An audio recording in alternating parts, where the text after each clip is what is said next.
National desk. भारतीय सेना ने छुट्टी, अस्थायी ड्यूटी और प्रशिक्षण पाठ्यक्रम से लौटने वाले अपने कर्मियों को हरे, पीले और लाल की 3 श्रेणियों में रखने का फैसला किया है।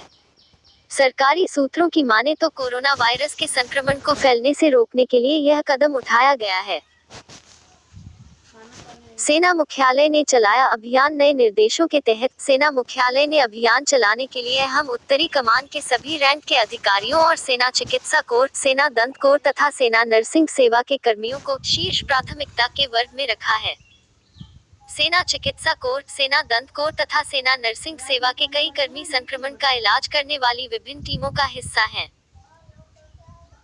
जिन कर्मियों को शीर्ष प्राथमिकता में रखा गया है, उनमें वे सैनिक भी शामिल हैं जिनकी इकाई या स्टेशन उनके अवकाश वो स्थान से 500 किलोमीटर के दायरे में है और वह सड़क से वहां पहुंच सकते हैं।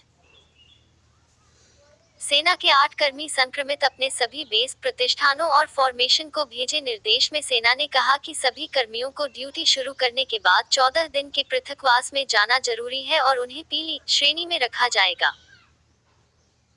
सूत्रों ने बताया कि 14 दिन का पृथकवास पूरा करने के बाद कर्मियों को हरी श्रेणी में रखा जाएगा और जिनमें लक्षण दिखेंगे और उन्हें पृथक करने की जरूरत होगी, उन्हें लाल श्रेणी में रखा जाएगा। पिछले कुछ हफ्तों में सेना मुख्यालय ने 13 लाख कर्मियों वाली मजबूत फौज को कोरोना वायरस से बचाने के लिए कई निर्देश जारी किए हैं। देश में कोविड-19 से 540 से ज्यादा लोगों की मौत हो गई है और 17,000 से अधिक मामले हैं। सेना के भी 8 कर्मी संक्रमित पाए गए हैं। आवाजाही को लेकर भी निर्देश जारी। निर्देशों के मुताबिक जिस किसी की छुट्टी का स्थान इकाई या ड्यूटी स्टेशन से 500 किलोमीटर के दायरे में है, उसे सिर्फ निजी गाड़ी से सीधे इकाई में रिपोर्ट करने की इजाजत है।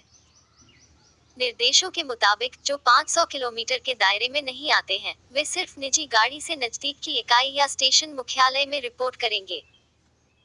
निर्देशों में कहा गया है कि नेपाल के सैन्य कर्मी जो छुट्टी पर घर पर हैं, वे नेपाल में हालात स्थिर होने तक और सरकार की ओर से सीमा खोलने तक वहीं रुके। सेना ने स्पष्ट किया है कि ये निर्देश उन पर लागू नहीं होंगे जो हॉटस्पॉट जोन से आते हैं और क्षेत्र को हॉटस्पॉट की श्रेणी में से हटाने तक उन पर आवाजाही नहीं करने के पहले के निर्देश लागू रहेंगे। अस्थायी ड्यूटी 3 मई तक निलंबित। भारत में 25 मार्च से 14 अप्रैल तक का 21 दिन का बंद था, जिसे पिछले मंगलवार को प्रधानमंत्री नरेंद्र मोदी ने 3 मई तक के लिए बढ़ा दिया है। हालांकि सरकार ने कुछ क्षेत्रों को 20 अप्रैल से गतिविधियां शुरू करने की इजाजत दी है। पिछले हफ्ते भारतीय सेना ने अपने सभी सैन्य प्रतिष्ठानों, छावनियों, फॉर्मेशन मुख्यालयों और क्षेत्र इकाई को 19 अप्रैल तक आवाजाही पूरी तरह से प्रतिबंधित करने का निर्देश दिया था। यह निर्देश सरकार की ओर से बंद को लेकर आए नए दिशा निर्देशों के मद्देनजर दिया गया था।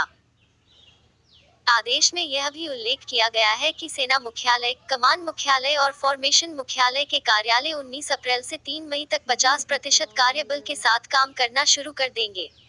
इसने कहा कि सभी प्रशिक्षण गतिविधियों और अस्थायी ड्यूटी को 3 मई तक निलंबित रखा जाएगा।